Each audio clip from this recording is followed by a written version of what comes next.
Let's compare my Wakera, Llama, and Silverlit helicopter, the Pico Z. What do you call this? Pico Z, ba? Pico Z? It's a bigger version. So if you look at the size, it's almost same size, same length. But my Llama is a 4-channel. This is a 4-channel helicopter, while this cheap helicopter is only 2 channels. And look at the transmitter. 5,000 ito Oh? 5,000 to. 4,000 na yata. Oh?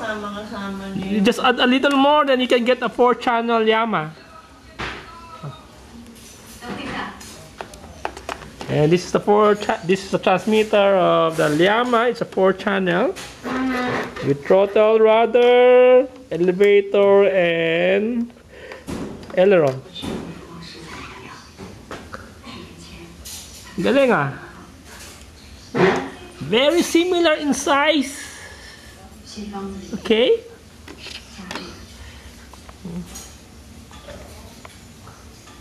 Okay, later I will make a video flight of this Llama. See how it performs.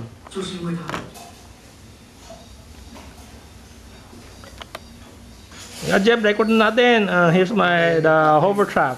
It's a 2-channel hover trap. And run on air and run on water, land. Ganda, sabay natin i-andar, no? Helicopter at hover trap, sabay-sabay. Okay yun ah. Let's make a video.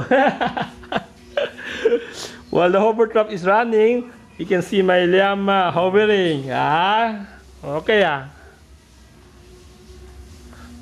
I guess we need 2 pilots.